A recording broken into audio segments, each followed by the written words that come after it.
Welcome to Monk's Temple. Find a comfortable position, wherever you are. Let your eyes soften. Feel the weight of your body being supported completely by the earth beneath you. There's nowhere you need to be right now, nothing you need to do. Just here. Just this. In this space, we begin a journey, not to a distant land, but inward, to the very center of your own being. For the next while, let the outside world fade into a gentle hum. We are going to explore a freedom more profound than any passport can offer. It is the freedom of your own mind. So often, we believe we are free. We can travel, choose, speak. And yet, if we are honest, we feel a subtle confinement. A constant murmur of worry about the future. A heavy echo of regret from the past. A storm of thoughts about the present that we cannot seem to quiet. We are, in a very real sense, physically liberated but mentally in chains. The most potent suffering we experience in this age is not of the body, but of the mind. We are haunted by phantoms of our own creation, thoughts we believe to be solid, real, and definitive of who we are. This is the central dilemma the Buddha sought to address over 2,500 years ago. He was a physician of the human spirit, and his diagnosis was precise: we suffer because we misunderstand the nature of reality and, most importantly, the nature of our own selves. The core concept we will gently unpack together is not about adding something new to your life. It is about a fundamental shift in perception. It is about realizing that you are not the content of your thoughts, you are the vast, silent space in which thoughts arise and pass away.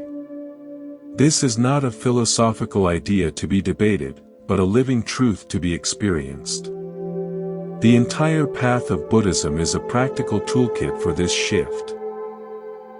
It's about moving from identifying with the passing weather of emotion and thought, to resting as the sky itself, spacious, clear, and fundamentally undisturbed by whatever clouds drift through. Let me share a small, personal moment that first hinted at this truth to me. Years ago, during a period of immense anxiety, I found myself in a crowded airport, my flight delayed. My mind was a frantic scroll of catastrophes, missed connections, professional consequences, a domino effect of disaster. The noise of the terminal matched the noise in my head. Suddenly, for no reason, my gaze settled on a small child a few gates down. She was utterly absorbed in watching a luggage carousel go round and round. Her face was a perfect picture of quiet fascination. She wasn't thinking about where the bags were going. She was just watching the turning wheel. In that instant, my own mental scroll stopped. I was simply seeing her see. For a few precious seconds, the anxiety was still there, but it felt distant, like a TV playing in another room. I was the awareness watching the child, watching the carousel, watching my own anxious thoughts. In that space, there was a profound and instant peace. It wasn't created, it was uncovered.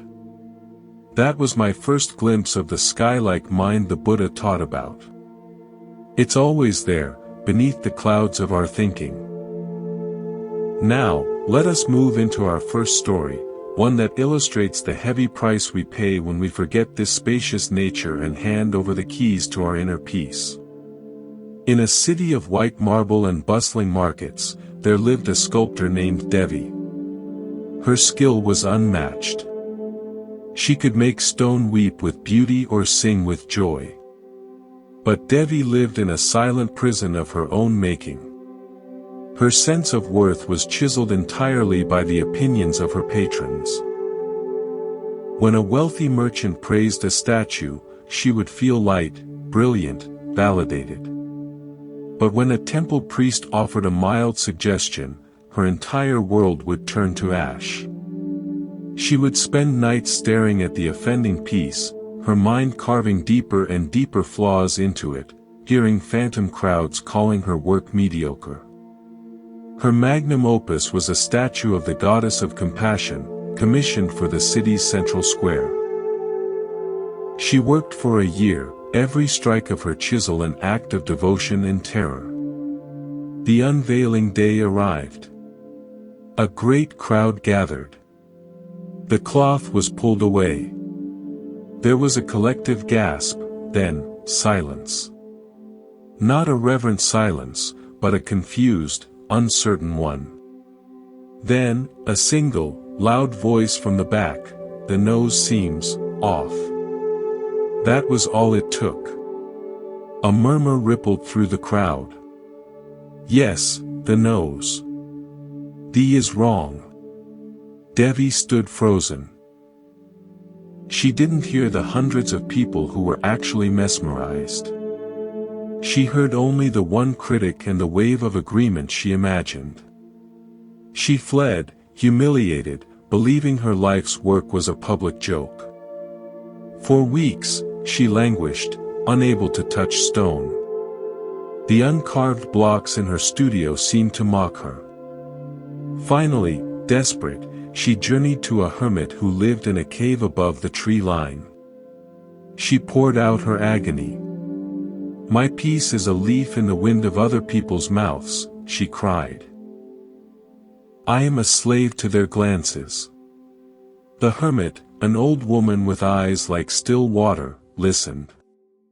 She then asked, "Devi, when you first selected that block of marble, before a single soul knew of it, when you struck the first blow to find the goddess within, in that moment, before an audience existed, who were you?" Devi remembered. The cool morning air, the smell of dust and promise, the sheer potential of the unformed stone. "I was no one," she whispered, surprised. "And yet, I was everything. I was just the act of seeing her in the stone." "Exactly," said the hermit. "In that moment, you were free. You were one with your craft. The key to your happiness was in your own hand, felt in the vibration of the chisel. Then you finished the statue, walked it into the crowded marketplace of opinions, and auctioned off that key to the highest bidder, which, tragically, is often the loudest critic. You gave a stranger the power to lock you out of your own joy." The statue did not change. Only your ownership of your inner experience changed. Devi returned to her city. She did not look at the goddess statue for a long time. Instead, she went to her studio, picked up a rough, discarded piece of limestone, and began. Not to make anything for anyone. Just to feel the chip of the tool, the grain of the rock. She sculpted not for an audience, but for the sheer truth of the interaction between her hands and the stone. And slowly, the key was returned. The peace she had sought in the crowd's approval was rediscovered in the sacred solitude of her own attentive presence. The opinion of the world became like the sound of rain outside the window, present, but not the architect of her inner climate. This story holds a core Buddhist principle called anatta, often translated as not self.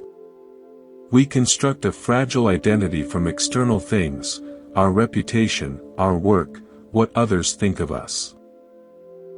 We then believe we are that fragile construct, which makes us forever vulnerable. The Buddha's radical insight is that this constructed self is not our true nature. Our true nature is the aware space that witnesses the construction.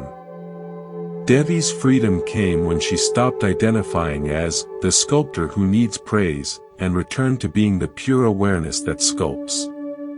Her craft was the path, the praise and blame were just weather on the path. If this first story has served as a key, turning something gently within you, I invite you to subscribe to Monk's Temple. By joining us, you ensure this journey of homecoming continues. Each story, each pause, is another step inward. Your subscription tells the algorithm, and more importantly, affirms to yourself, that you are choosing to explore this landscape of inner freedom. We have many more lanterns to light along the path together. Let's continue. Now, settle a little deeper. Notice your breath. There's no need to change it, just follow its natural rhythm, the gentle swell of the in-breath, the soft release of the out-breath. It is a constant, faithful anchor in the ever-changing sea of your experience. In this anchored space, we explore another facet of the Buddha's wisdom. We often speak of calming the mind, as if it were a wild animal to be tamed. But what if we've been misunderstanding its very nature? Imagine, if you will, a deep, clear forest pond.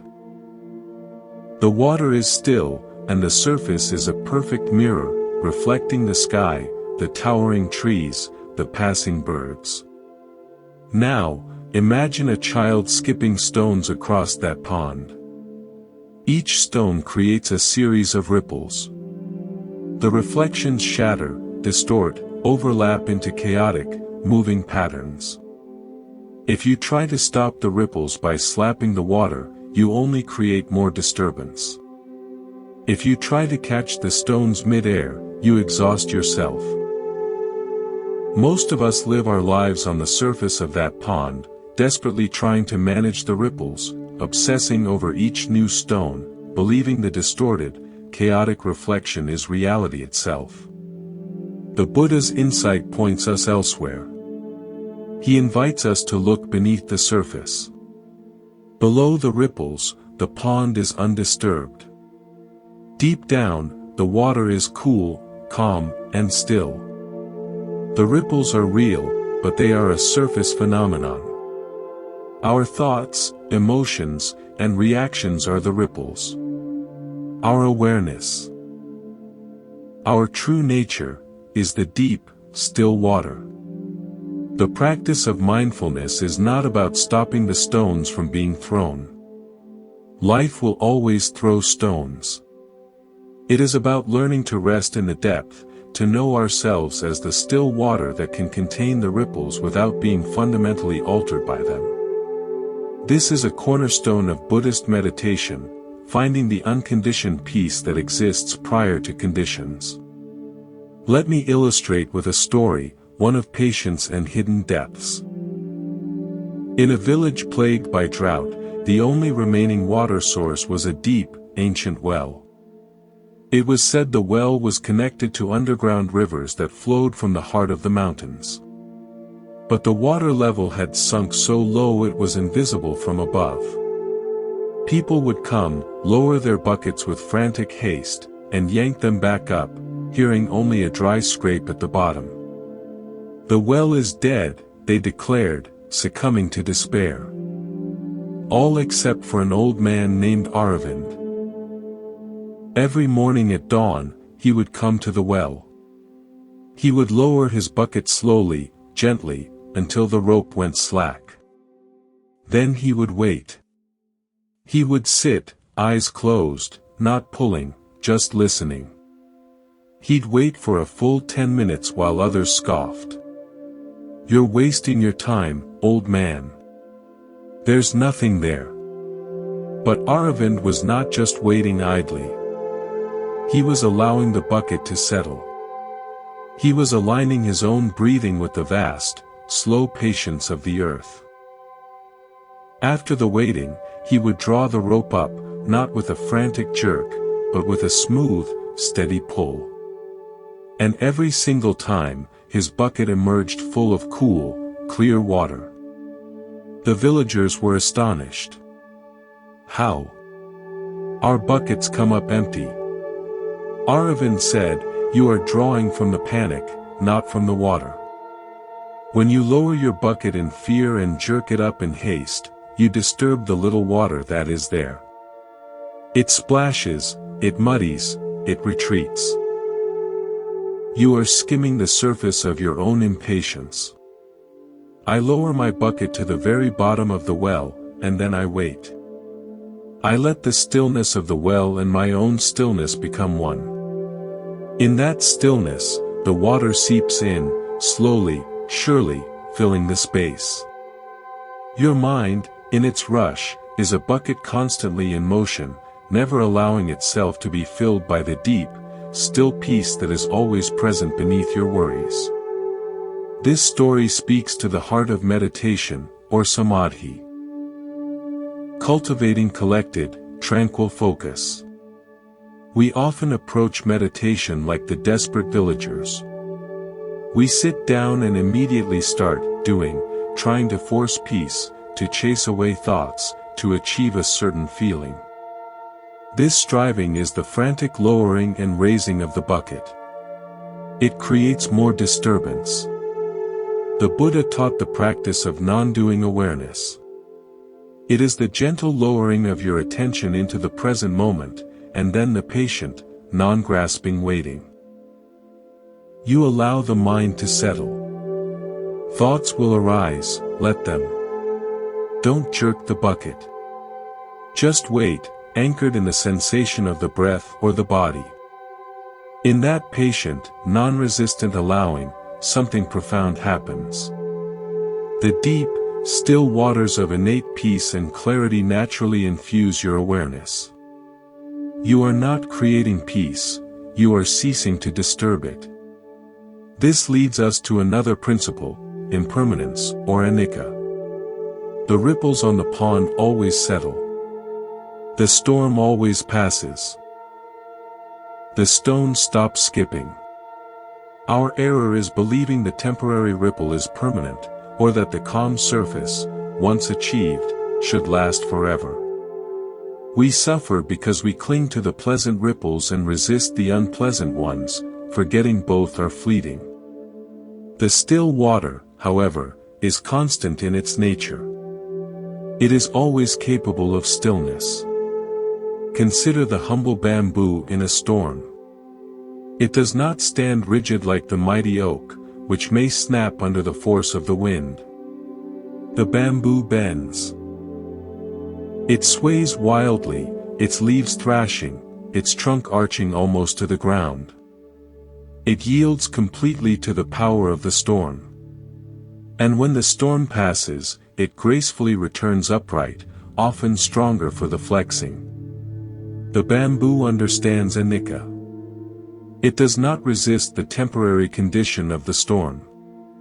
It moves with it, flows with it, and thus survives it intact. Our emotional storms are no different.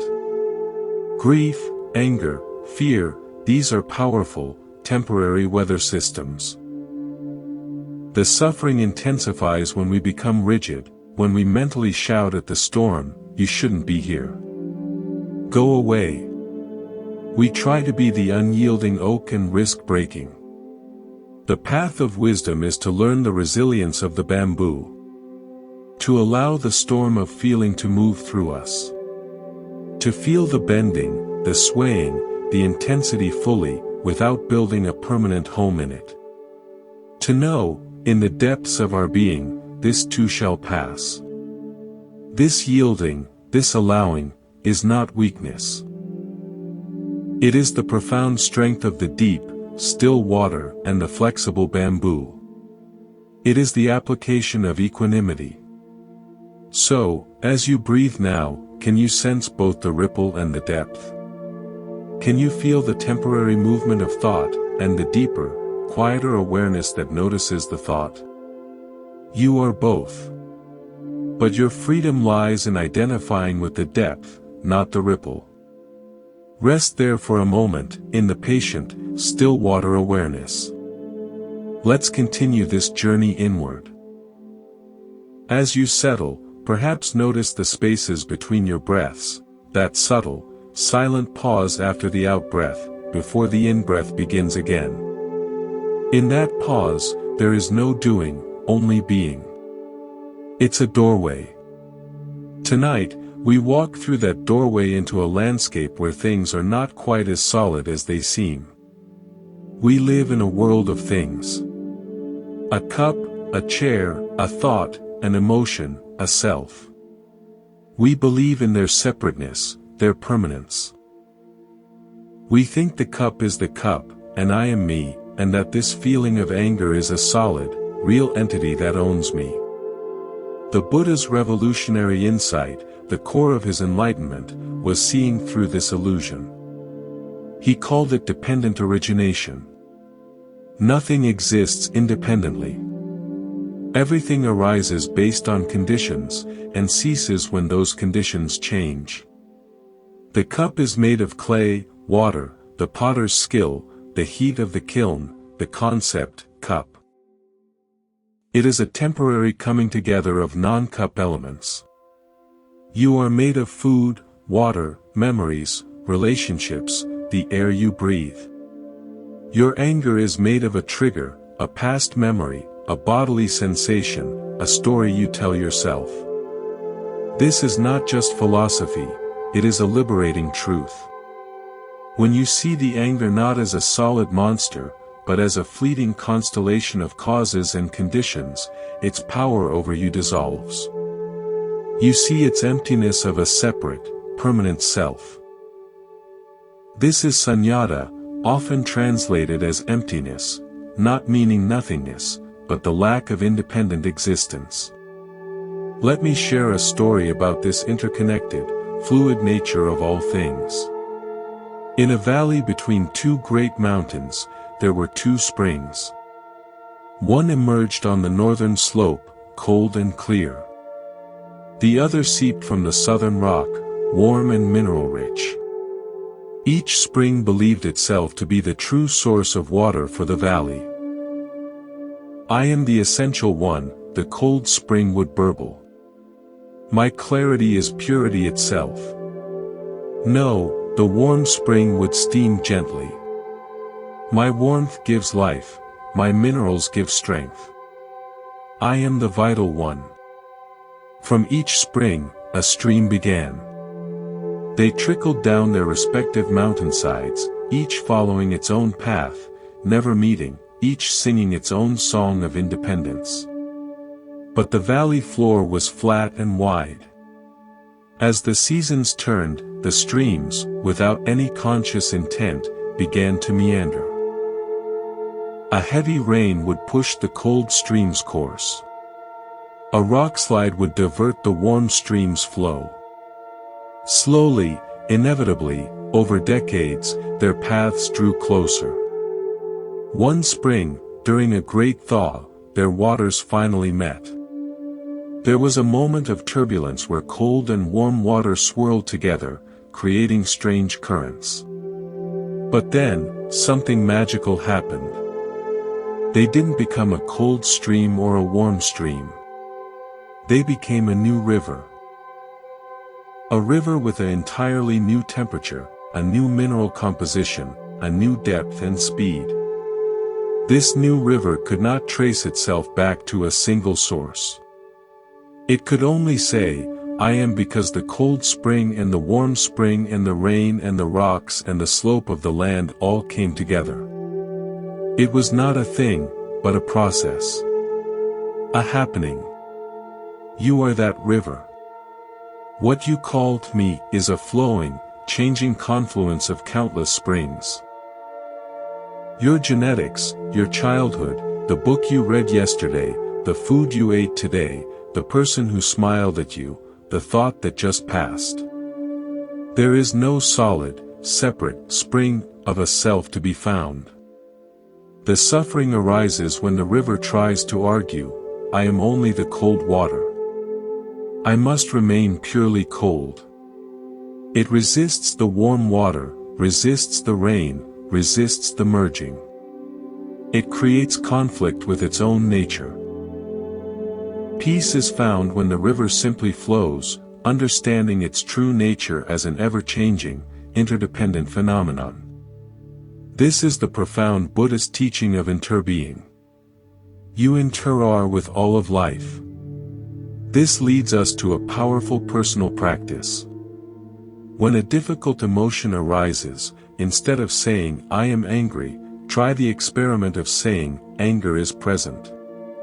Or even, a constellation of conditions manifesting as anger is here. This small shift in language creates a huge shift in perception. It creates space.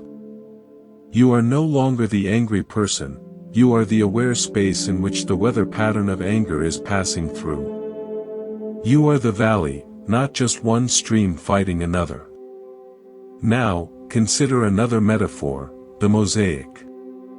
Imagine a vast, beautiful mosaic on a temple floor, a detailed image of a lotus flower. Up close, you see only individual tiles, a blue one here, a white one there, a crack in a red one. They seem separate, disjointed, perhaps flawed. But when you climb to the balcony and look down, the individual tiles disappear. They blend into a breathtaking, unified picture of sublime beauty. The crack in the red tile becomes part of the shadow that gives the lotus petal depth. Our daily life is the close-up view. We see the separate tiles, this pain, that joy, this failure, that success. They seem random, disconnected, sometimes broken. We get fixated on the cracked red tile of our regret or the brilliant blue tile of a past triumph. We suffer over the individual pieces. Wisdom, the view from the balcony, is cultivated through meditation and mindful reflection. It is the gradual ability to see the larger pattern. It doesn't deny the crack in the tile, but it understands its role in the whole. That difficult experience, that loss, that period of darkness, from the limited floor-level view, it's just a painful, broken piece. From the balcony of a wiser heart, it may be seen as the essential contrast that allowed your compassion to deepen, or your resilience to strengthen. The Buddha's path helps us climb, step by step, to that balcony perspective. It fosters trust in the larger, beautiful, and coherent picture that our mortal eyes, glued to the floor, cannot fully see. So, as you breathe now, can you sense the river of your being? Can you feel the countless streams, the breath stream, the sensation stream, the sound stream, merging in this present moment to create the unique, fleeting phenomenon that is the experience of now? And can you, just for a moment, sense the balcony of awareness within you, the part that can witness the mosaic of your life without being stuck to any single tile? Rest in that witnessing. You are the valley and the balcony both. Let's continue. Allow your awareness to soften, to become receptive, like a pond receiving moonlight. There is no effort needed here, only a gentle turning inward. In this quiet space, we come to one of the most practical and transformative tools the Buddha offered, the understanding of cause and effect, known as karma. This is often misunderstood. It is not a system of punishment and reward, not a cosmic ledger of good and bad deeds. It is far more intimate and immediate than that. It is the fundamental law of moral causality. The Buddha taught it simply: skillful intentions lead to well-being, unskillful intentions lead to suffering. It is about the seeds we plant in the garden of our own mind, in every moment, with every thought, word, and action. Imagine your mind as a vast, fertile field. Every thought is a seed. A thought of resentment is a seed of thorny brambles. A thought of kindness is a seed of jasmine. You cannot plant a seed of nettles and expect to harvest roses. The harvest is inevitable, not as divine judgment, but as the natural, organic result of the seed sown. We spend so much time being dismayed by the thorns in our life, our anxiety, our relational strife, our inner turmoil, while forgetting we have been, often unconsciously, sowing and watering those very thorn seeds for years. The power of this teaching is that it hands you the gardener's tools. You are not a victim of a random, cruel universe. You are an active participant in shaping your inner landscape. Your present moment experience is the harvest of past seeds. Your present intention is the seed for future harvests. Let me share a story about this subtle sowing. There was a merchant named Karen who prided himself on his sharp mind. He was a master of the deal, always finding the angle, the slight advantage. He believed truth was flexible if it led to profit. A small lie about the origin of his goods, a broken promise to a supplier if a better offer came, these were just tools of the trade. He amassed wealth, but he also amassed a hidden crop. He began to suffer from terrible insomnia. In the dead of night, his mind would race, not with plans, but with suspicions. Was his partner lying to him? Were his servants stealing? Was his wife faithful? He lived in a mental fortress of his own making, seeing potential deceit in every shadow. He became gaunt, paranoid, and miserable.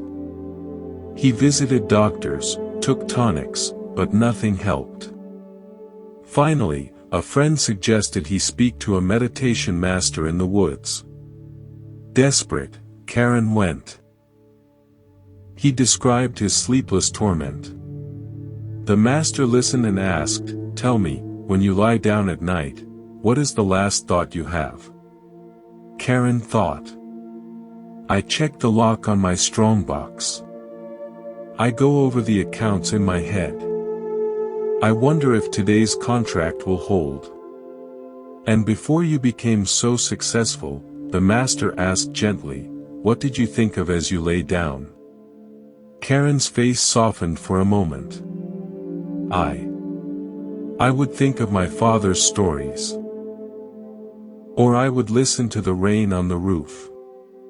You have spent your days sowing seeds of suspicion and cunning, the master said. You planted them in the field of your dealings with others. But remember, the field is your own mind. You cannot sow deceit in the world and harvest trust in your own heart. The harvest you are reaping is not gold, but vigilance.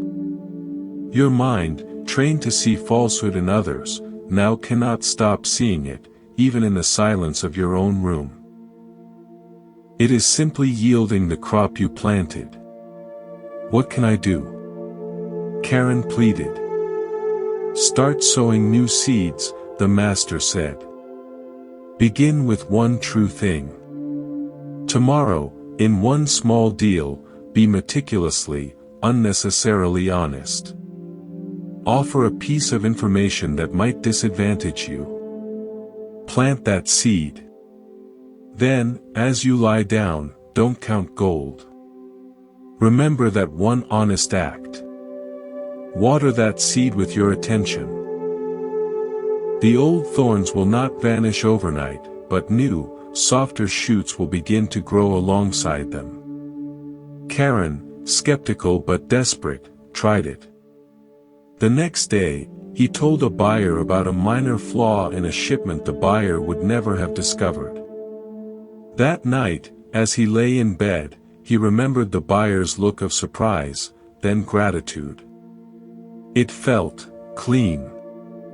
For the first time in years, he slept for a few solid hours before the old fears crept back. But he had tasted a different harvest. He continued, one honest seed at a time. Slowly, the fortress of his mind began to have windows. He saw that the law of karma wasn't about future lives, it was about the ecology of the present mind. The intention behind his actions was the seed, and the quality of his own inner life was the immediate and inevitable fruit.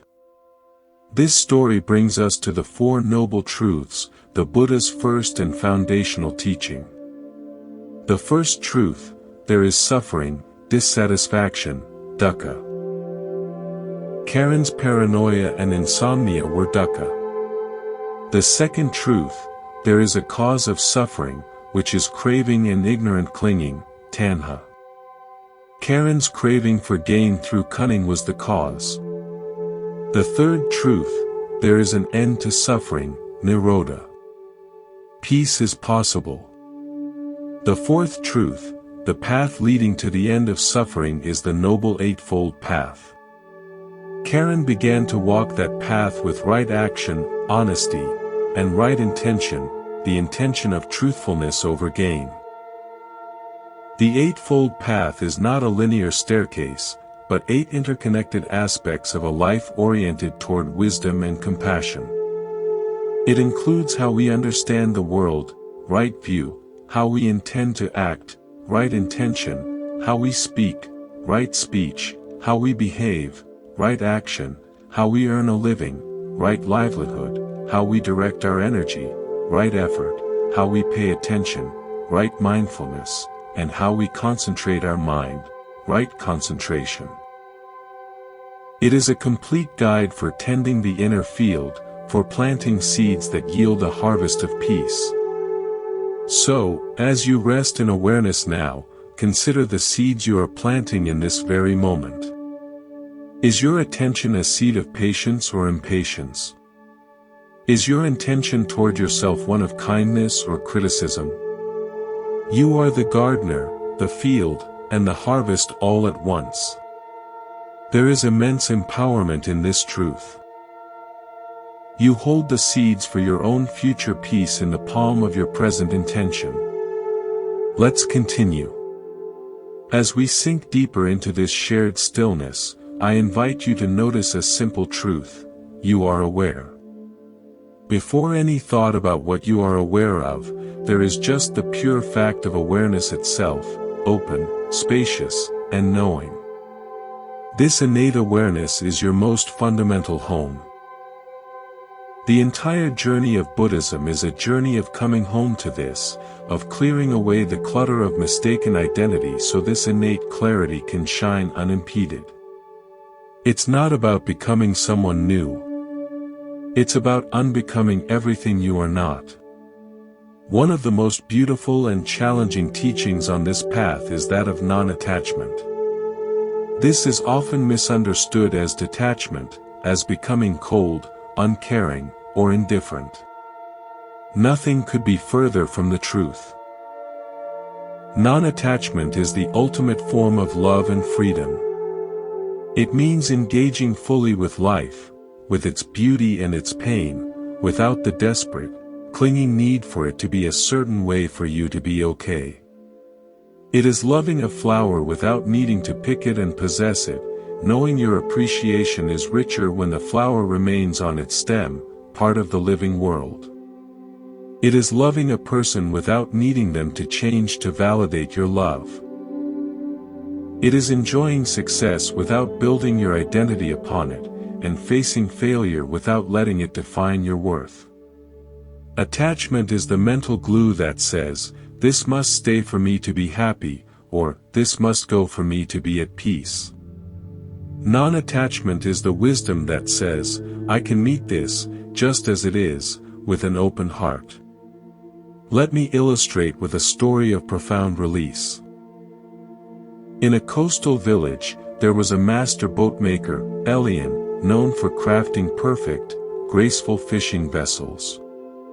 His masterpiece was his own personal sailboat, the Swift Joy. He had built it in his youth, and it was an extension of his soul. He knew every plank, every curve. He loved it more than anything. One year, a terrible storm was forecast, a once-in-a-century gale. The villagers hauled their boats high onto the shore, securing them with ropes and anchors. Elian did the same with the Swift Joy, but as he looked at the darkening horizon, a deep dread settled in him. He stayed on the beach, his hands on the hull, as if his will alone could protect it.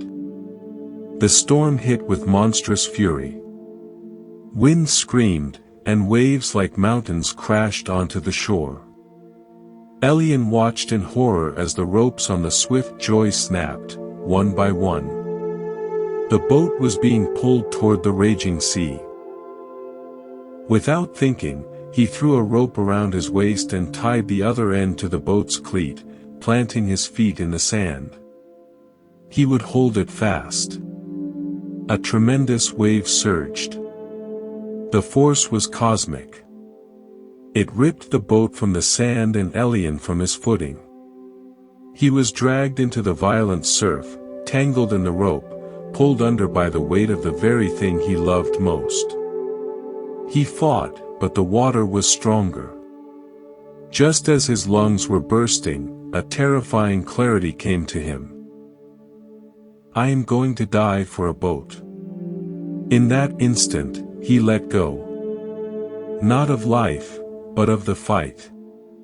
He didn't untie the rope, he simply released the mental and physical clenching against the sea. He stopped trying to possess, to control. A strange thing happened. The moment he released his inner struggle, his body went limp. The next wave, instead of dragging him under, rolled him, rope and all, onto a higher, rocky shelf out of the main surge. Bruised and gasping, he watched the swift joy shatter against the cliffs. His heart broke, but he was alive. After the storm, the villagers found him sitting on the rocks, gazing at the wreckage. They expected a broken man. But his face, while sad, was eerily calm. I lost her, he said quietly. But I found the ocean. What did he mean? He had always loved the idea of the boat on the ocean. But in his desperate clinging, he was at war with the ocean itself, with reality. In letting go, he stopped fighting the nature of things. He experienced the raw, powerful reality of the sea directly, without the filter of his possession.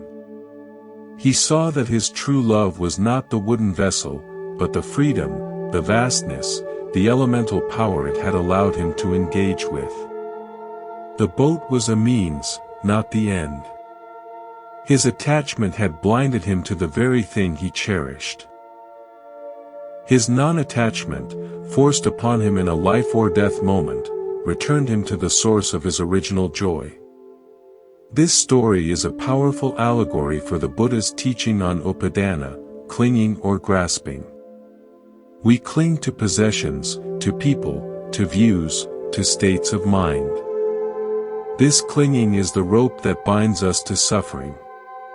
We are dragged underwater by the very things we think we need to survive. Letting go isn't abandonment. It is the courageous act of untying the mental knot that binds our peace to a temporary, changing form. It is realizing that what we truly seek, peace, joy, love, is not in the form, but is the nature of our own awareness when it is not tangled in the rope of craving. Now, bring this home. Think of a minor irritation, a worry, a hope you're clinging to. Feel the mental rope attached to it, the tension, the pull. Now, in your mind's eye, imagine simply dropping the rope. Not solving the problem, not achieving the hope, just internally letting go of the tight grip. Notice the space that opens up. That space is your natural freedom.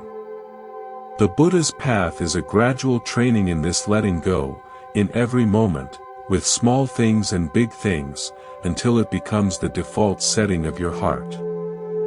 This practice leads to a boundless quality called mudita, or sympathetic joy. The ability to rejoice in the happiness and success of others without a shred of envy or comparison. When you are not clinging to your own little boat of achievements, you can truly celebrate the entire fleet. Your joy is no longer a scarce resource dependent on your personal holdings, it becomes a limitless response to well-being anywhere you see it. So, as you breathe, can you feel the ocean of awareness that you are? Can you notice any tiny ropes of mental clinging? To a thought, a feeling, an outcome. You don't have to untie them. Just feel the tension in the rope, and then imagine the sensation of your inner hand opening, releasing its grip. Breathe into the spaciousness that follows. You are the ocean, vast enough to hold every wave, every boat, every wreckage, without being harmed. Rest in that vastness. Let's continue. In the quiet you've cultivated, let's explore a gentle but profound aspect of the path, attention itself. Where you place your attention is where you place your life. Your attention is the most precious resource you possess, it is the currency of your experience. The Buddha was, above all else, a master of attention. He taught us to train this wild, scattered light of awareness into a steady, illuminating beam. This training is called mindfulness, sati, and concentration, samadhi. But it's not about forcing the mind to be still. It's about befriending it, understanding its currents, and learning to gently guide it home. Think of your mind as a puppy you've just brought home. It is full of energy, curiosity, and innocence. It chews the furniture, pees on the rug, runs in circles, and falls asleep in your lap. If you yell at the puppy, punish it, or chain it up, you create a fearful, neurotic animal. If you ignore it completely, it becomes wild and destructive. The wise approach is patient, kind, consistent training. You gently bring it back when it strays. You reward it with a kind word when it sits quietly. You don't get angry when it has an accident, you simply clean it up and show it the right place to go. Over time, through endless, gentle repetitions, the puppy learns. It becomes a loyal, calm, joyful companion. Your mind is that puppy. Your thoughts are its chewed slippers. Your restless energy is its running in circles. Meditation is not the act of beating the puppy into submission until it lies paralyzed in the corner. That is suppression, and it leads to inner turmoil. True meditation is the patient, loving training of awareness. You sit. The mind, the puppy, runs off after a scent, a worry about tomorrow. You notice it has wandered. Without criticism, you gently bring it back to the breath, the designated spot. You do this 10 times, 100 times, 1,000 times in a single sitting. Each gentle return is not a failure, it is a repetition of the training. It is the act of strengthening the muscle of mindful attention. And just as the puppy eventually learns to stay by your side, your mind learns to rest in present moment awareness. The peace you seek is not the peace of a beaten puppy, but the peace of a well-trained, trusted companion who is happy to be at home. Let me share a story about the quality of this attention. In a monastery renowned for its scribes, there was a young novice named Lin. His task was to copy sacred texts. He was diligent but plagued by a restless mind. As he copied, his thoughts would drift to his family, to his doubts, to the stiffness in his back. His brushstrokes would become uneven, and he would make mistakes, requiring him to painstakingly scrape the ink from the parchment and start again. He grew frustrated, believing he lacked the focus for sacred work.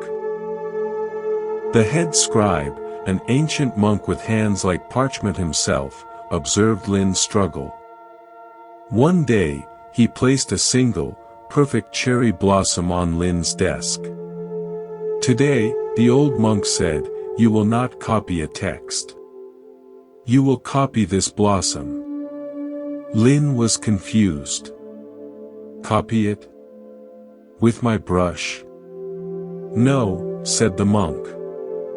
with your attention. Sit. Look at it. For the next hour, your only task is to know this blossom. If your mind wanders to what it means or how beautiful it is or to a memory of cherry trees, gently return to simply seeing it. See the curve of each petal, the gradient of color from base to tip, the delicate stamens, the way light passes through it. Know it so intimately that if I took it away, you could draw its exact likeness from memory, not as an idea of a flower, but as this flower. Lin tried. At first, it was maddening. It's just a flower. This is a waste of time. My back hurts. But he kept returning his teacher's instruction. Slowly, something shifted. The blossom stopped being an object called cherry blossom. It became a universe of form, color, and presence. He noticed a tiny imperfection on one petal, a deeper pink speck. He saw how one stamen bent slightly more than the others. He saw not a thing, but a miraculous, temporary arrangement of elements. Time dissolved. When the hour ended, Lin was not tired, he was refreshed. His mind was clear and calm, like a pond after the silt has settled. The old monk returned. Now, he said, copy the scripture. Lin picked up his brush. His mind did not wander to his family or his doubts. It was fully present with the flow of ink, the texture of the paper, the shape of each character. He copied with a fluid, effortless grace, making no mistakes. He had learned that focus is not a force applied against distraction, but a deep, intimate friendship with the object of your attention. By learning to attend fully to one blossom, he learned to attend fully to anything, and in that full attention, the distracting self with its worries simply faded into the background. This is the essence of right mindfulness, the seventh factor of the Noble Eightfold Path. It is not vigilance against bad thoughts. It is the clear, non-judgmental attending to whatever is present, the breath, a sensation, a sound, a thought itself. It is the cherry blossom practice applied to every moment of life. You are not trying to change what is there, you are changing your relationship to what is there, from one of reactivity to one of mindful observation. From this stable, mindful attention arises right concentration, the ability to unify the mind on a single object. This concentrated mind, samadhi, is not spaced out or in a trance. It is laser-sharp, luminous, and powerfully still. It is the mind that can see things as they truly are. In this clarity, the deepest insights of the Buddha, into impermanence, suffering, and not self, are not intellectual concepts, but direct, lived experiences. You don't believe your thoughts are temporary. You see them arise and pass like bubbles in a stream. This is liberating wisdom. So now, let's practice this gentle training. For the next minute, let your attention be the puppy. Let the breath be the designated spot. Simply feel the physical sensation of the breath moving in and out. There is no right or wrong way to breathe. Just feel it. When you notice the puppy has run off after a thought, a sound, a memory, and you will, simply smile inwardly. Ah, there it goes.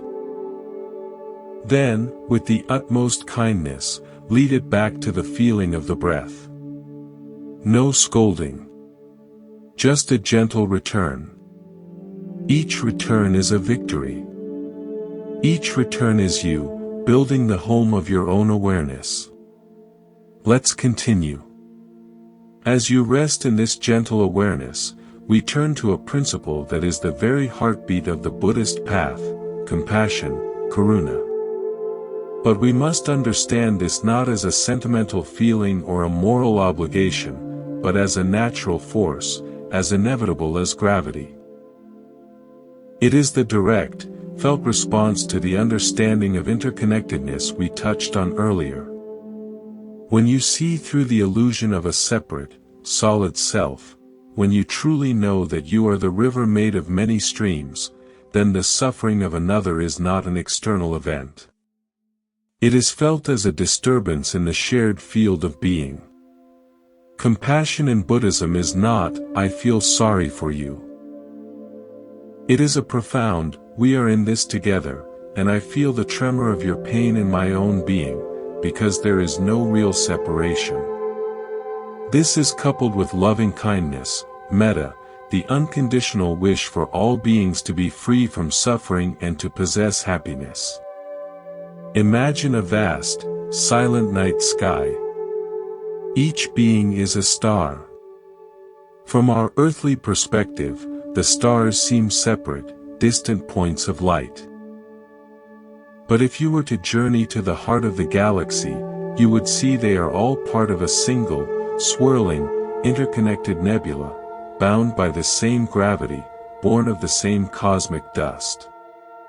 Your light and mine are not separate. My suffering dims my light, and in doing so, subtly dims the constellation of which I am a part. Your joy brightens yours, and illuminates the whole.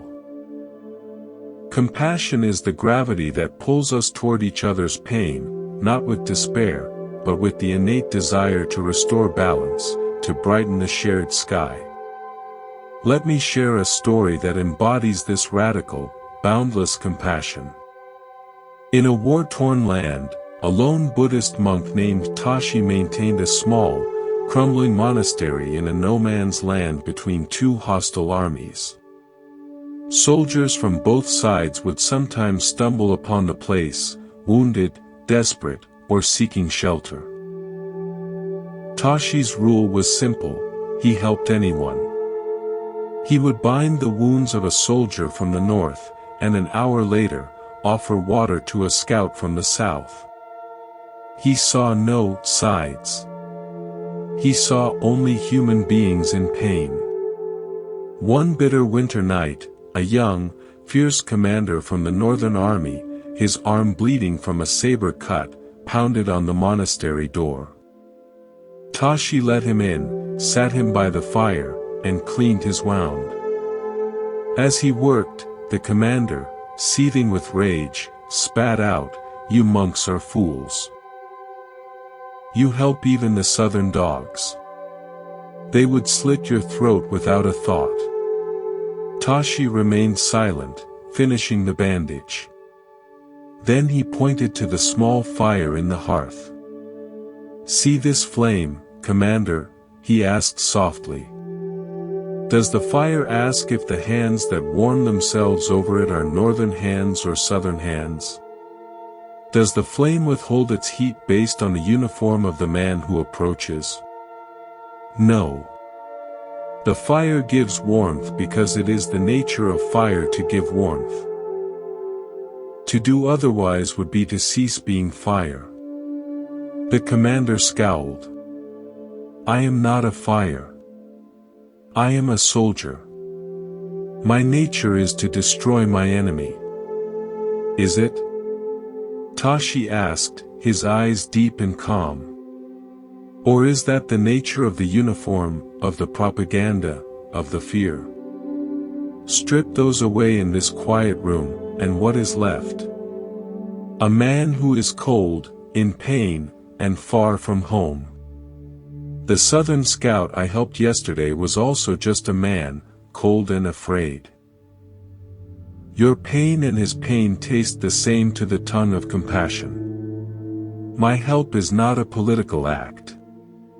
It is simply an affirmation of my nature. Just as it is the nature of fire to burn and give warmth, it is, I believe, the deepest nature of the human heart to wish to alleviate suffering when it sees it. I am merely practicing being human." The commander had no reply. He stayed the night, and at dawn, he left without a word. But the story does not end there. Weeks later, Tashi was captured by a southern patrol. They accused him of being a northern spy. As they debated executing him, a southern officer pushed through the crowd. It was the scout whose life Tashi had saved. The scout did not plead for him. He simply stood before his comrades and said, "This man is not of the north or the south. He is of the fire." And he told them the story of the hearth. The southern soldiers, hardened men, were silent. They let Tashi go. This story illustrates Bodhisattva, the awakened heart-mind, the determination to attain enlightenment for the benefit of all beings. It is the commitment to be like that fire, offering the warmth of compassion without discrimination. It arises from the wisdom of sunyata, emptiness. Because nothing has a separate, independent self, there is no truly separate enemy to hate. There are only patterns of conditioning, fear, and pain manifesting in different forms. Compassion is the intelligent, natural response to that understanding. Now, how do we cultivate this in a life that feels separate and busy? We start with ourselves. We cannot draw water from an empty well. The Buddha's instructions for metta meditation always begin with directing loving kindness toward oneself. May I be safe. May I be healthy. May I live with ease. This is not selfish. It is foundational. You are a being in the shared sky. By tending to your own light, you increase the total light available to all. Then, you practice gradually extending that wish to a benefactor, a friend, a neutral person, a difficult person, and finally to all beings, without exception. You are training the heart to recognize its true, boundless nature. So, in this moment, place a hand gently on your heart. Feel the warmth, the beat. Silently offer these phrases to yourself, like planting seeds in your own inner field. May I be free from inner and outer harm. May I be well in body and heart.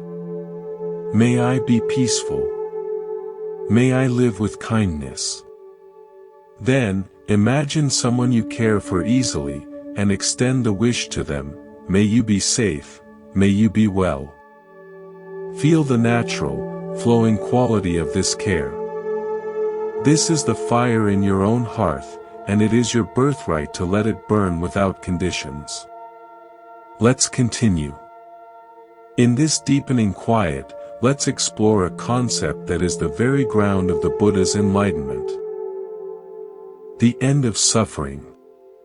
The promise of Buddhism is not merely coping, not just better management. It is the possibility of a fundamental and irreversible release. The Pali word is nibbana, nirvana in Sanskrit. It has been shrouded in mystery, imagined as a heavenly paradise or a nihilistic nothingness. It is neither. It is the ultimate psychological and spiritual reality, the extinguishing of the fires of greed, hatred, and delusion. It is the cool, peaceful state when the fuel of craving has been consumed, and the painful, compulsive cycle of reactivity simply stops. Imagine a candle flame. The flame is a process, not a thing. It is dependent on the wax, the wick, the oxygen. Nibbana is like the moment when the flame is gently blown out. What remains is not darkness, but the clear, open space that was always there, now revealed. The smoke of craving drifts away, and what is left is peace, clarity, and freedom. The candle. Your life, your body, your personality, is still there. But it is no longer burning with the suffering of I, me, mine. Think of a wheel spinning furiously in mud. It creates spray, noise, struggle, and gets nowhere. This is samsara, the cycle of conditioned existence driven by ignorance and craving. Our thoughts, our habits, our reactive emotions keep this wheel spinning. Nibbana is not a place the wheel goes. It is the gradual, then final, cessation of the energy that is spinning it. The wheel slows, and comes to rest. It is now simply a wheel, at peace, in the mud or out of it. The mud is life, beautiful, difficult, messy. But the wheel is no longer churning it into a torment. It can be still. It can be used wisely.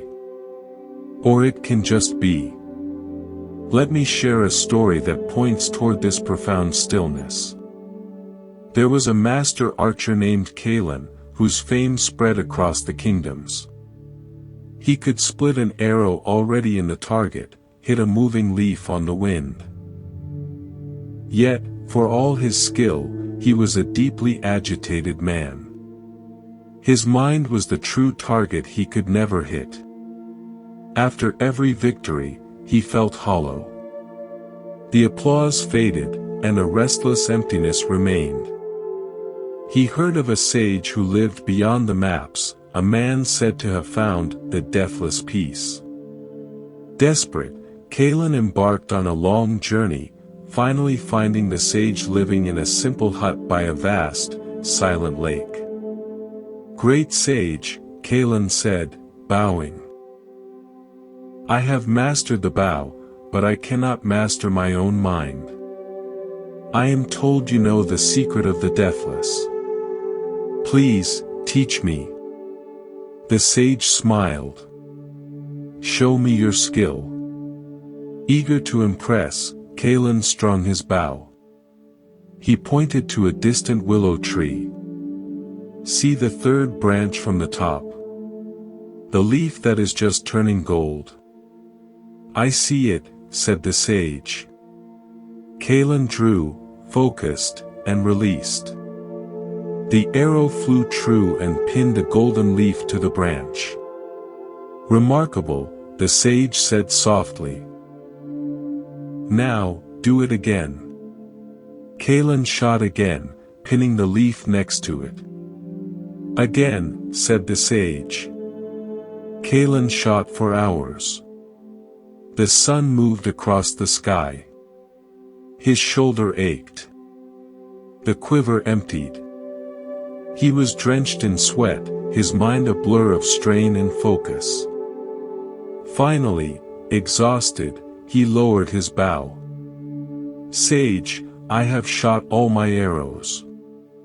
What is the lesson?" The sage pointed to the surface of the lake, which was perfectly still, mirroring the sunset. "The lesson," he said, "is that you have been shooting arrows at reflections. You sought mastery over the external target, thinking it would bring an internal result. You have been trying to shoot your way to peace. Put down the bow, Kalen." Confused, Kalen laid his precious bow on the grass. "Now," the sage instructed, "sit. Look at the lake. Not at the reflections of the trees or the sky. Look at the water itself." Kalen sat. He looked. At first, he saw only the mirrored sunset, the inverted trees. But as the light faded, the reflections softened. He began to see the water's own qualities, its slight movement, its depth, its transparent, holding nature. The tension began to drain from his body. The relentless striving mind, the archer's mind, began to quiet. There was no target here. Nothing to hit. Nothing to prove. After a long silence, the sage spoke, his voice like the quiet lap of water. The deathless peace is not something you achieve. It is not a target you can hit with effort and skill. It is what remains when you finally, completely, put down the bow. When you stop trying to shoot at life, to pin down experiences as good or bad, to acquire this, to avoid that. The bow is your craving. The arrows are your efforts to satisfy it.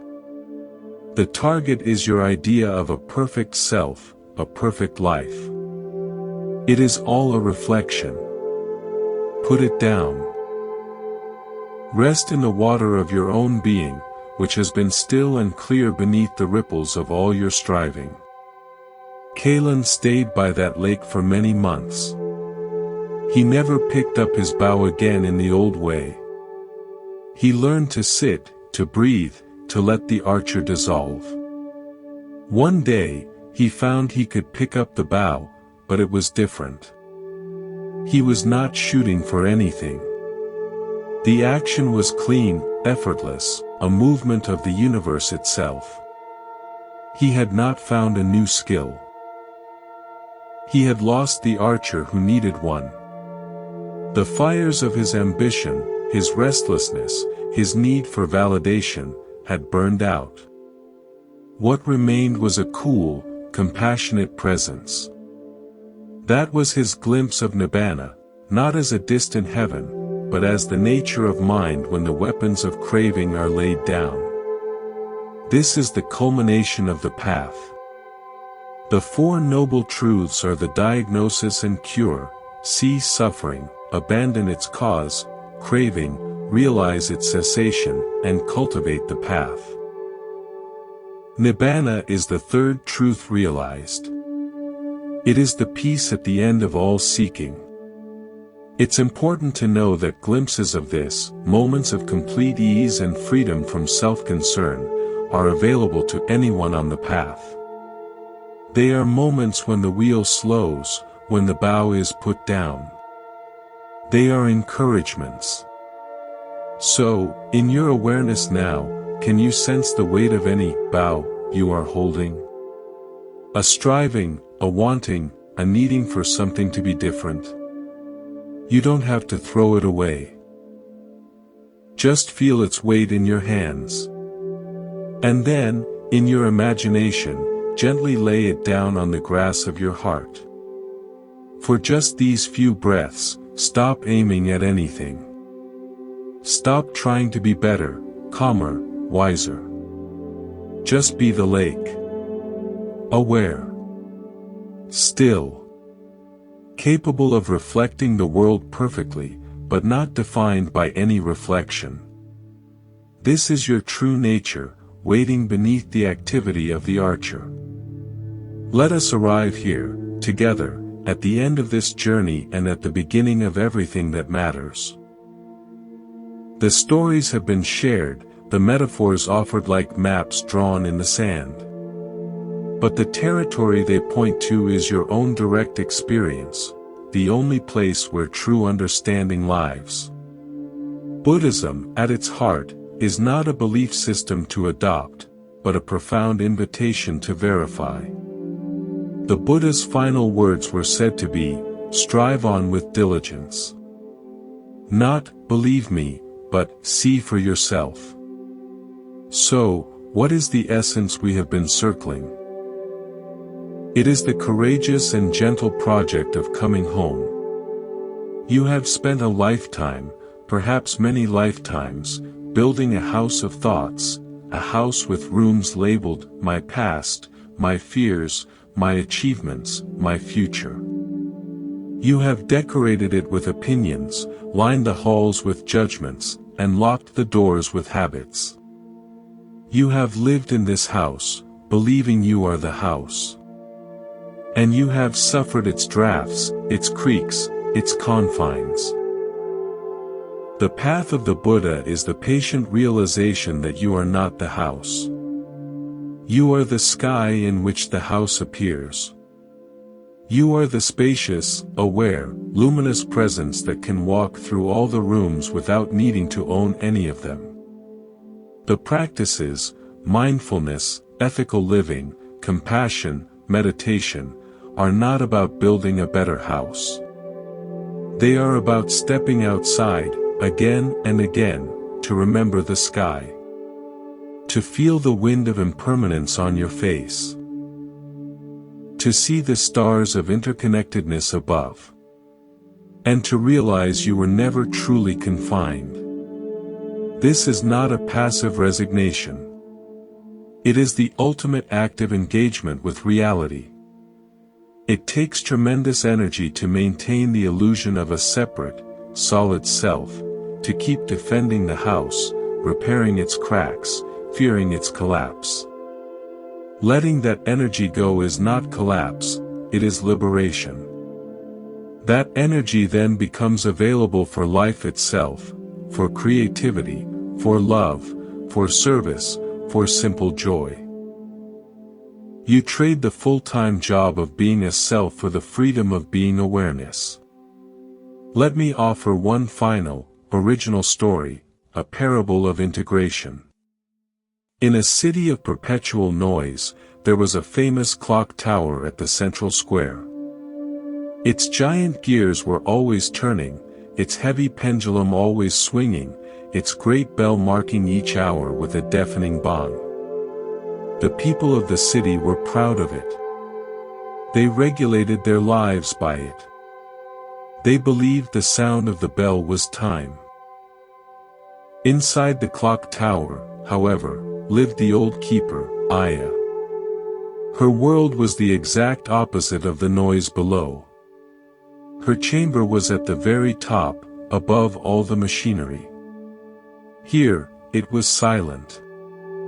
From her window, she watched the silent sun track across the sky, the silent moon rise, the constellations wheel in their timeless order.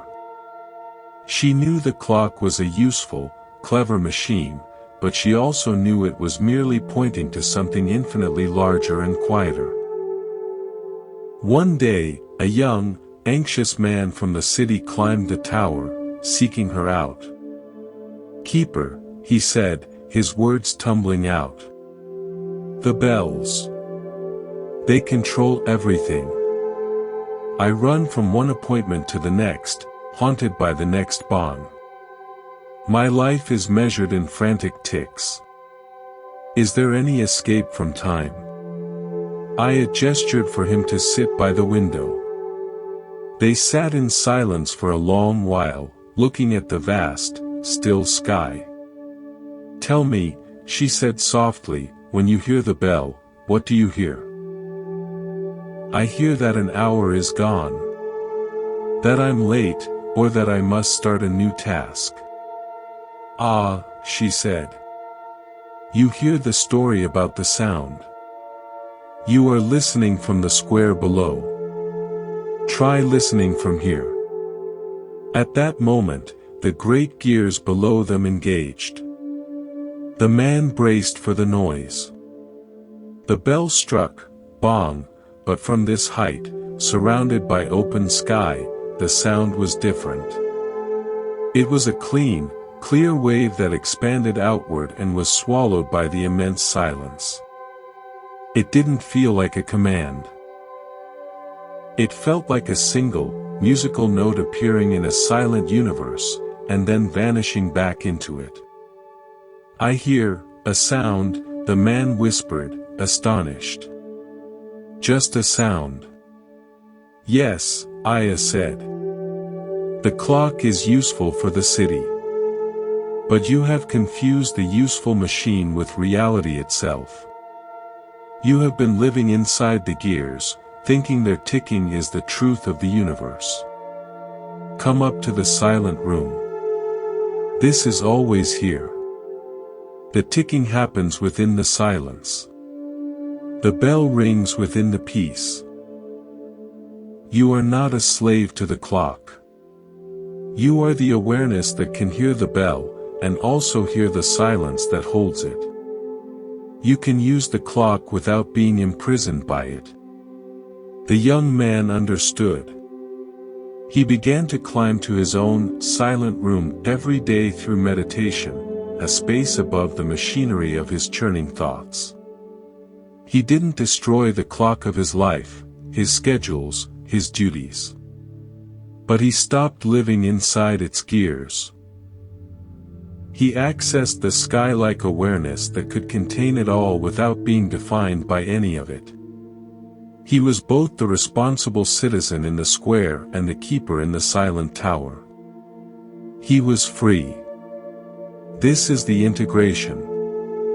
You don't have to abandon the world. You don't have to quit your job, leave your family, or stop using a clock. You simply learn to access the silent room of your own primordial awareness, the Buddha nature that is your true home. From there, you engage with the world from a place of wholeness, not lack. From peace, not panic. From compassion, not competition. So now, as we prepare to close, carry one practice with you. Let it be your climb to the silent room. Once a day, for just 5 minutes, stop. Sit comfortably. Close your eyes. Feel your body sitting. Hear the sounds around you. Now, imagine your awareness rising above the machinery of your daily thoughts. You are not trying to stop the thoughts, the ticking of the clock. You are simply rising above them. With each breath, feel yourself in that high, silent chamber, looking down on the busy square of your mind with kindness and space. The thoughts are down there. You are up here, in the sky of awareness. The bell of a worry may ring. Hear it as a single, clean sound arising in your vast silence. Watch it fade. You are the space, not the sound. Breathe here. This is your true home. You can return here in a single breath, anytime.